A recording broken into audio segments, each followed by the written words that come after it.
آج ہم نے حج پہ آنے کے بعد دوسرے عمرے کا ارادہ کیا تو صبح صبح ایک پرانا دوست چلایا، اس سے 7 سال کے بعد ملاقات ہوئی، ہم نے ساتھ نماز پڑھی اور ایک ساتھ سیلفی بنائی تاکہ یادگار رہے۔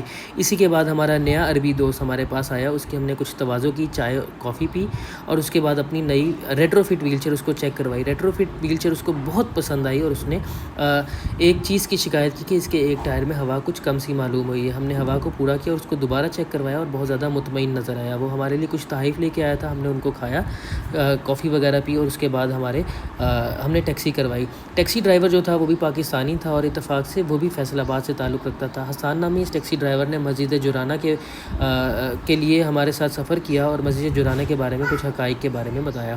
مسجد جرانہ جو ہے وہ مکہ سے تقریباً 24 کلومیٹر دور نارتھ ایسٹ سائڈ پہ مسجد واقع ہے، اور اس مسجد کے اندر اس کی خصوصیات میں سے یہ ہے کہ نبی پاک صلی اللہ علیہ وسلم نے ہجرت کے 8ویں سال یہیں پہ جنگ حنین کے بعد یہاں سے احرام پہنا اور مکہ کی طرف سفر کیا اور اپنا عمرہ ادا کیا۔ اس علاقے کا نام قریش کے بنو تمیم قبیلے کی ایک خاتون کے نام پر رکھا گیا جس کا نام ریتا تھا۔ ریتا کو الجرانہ بھی کہا جاتا تھا۔ وہ ذہنی طور پہ ایک کمزور خاتون تھی اور سارا دن سوت اور دھاگے سے کپڑے بنتی تھی اور شام کو انہیں تباہ کر دیتی تھی۔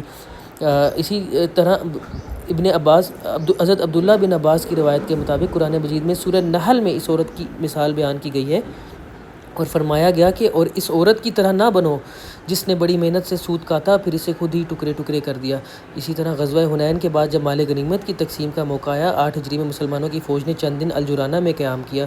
رسول اللہ صلی اللہ علیہ وسلم نے غزوہ حنین میں حوازن قبیلے سے حاصل کیا گیا مال غنیمت یہیں پہ تقسیم فرمایا۔ اس کے بعد حوازن قبیلے کے لوگ توبہ کرنے آئے تو انہوں نے مال غنیمت اور قیدیوں کے بارے میں سوال کیا تو نبی پاک صلی اللہ علیہ وسلم نے کہا کہ ان دونوں میں سے ایک چیز تم لے سکتے ہو۔ انہوں نے قیدی واپس لینے کو ترجیح دی تو آپ صلی اللہ علیہ وسلم صحابہ کو حکم دیا کہ ان کے قیدیوں کو رہا کر دیا جائے۔ صحابہ کرام نے خوش دلی سے یہ حکم مان لیا۔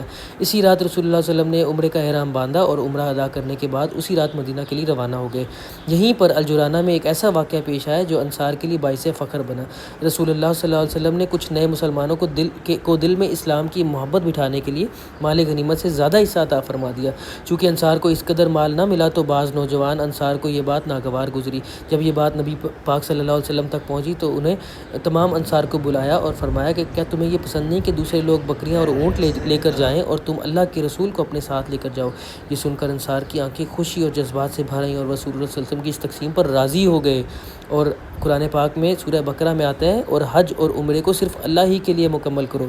یوں ہی ہم مسجد جرانہ سے واپس مکہ کی طرف جا رہے تھے اور مکہ کا جو نیو مکہ ہے وہ آپ دیکھ سکتے ہیں کتنا زیادہ خوبصورت اور اس قدر جدید ہے، آپ دیکھ سکتے ہیں۔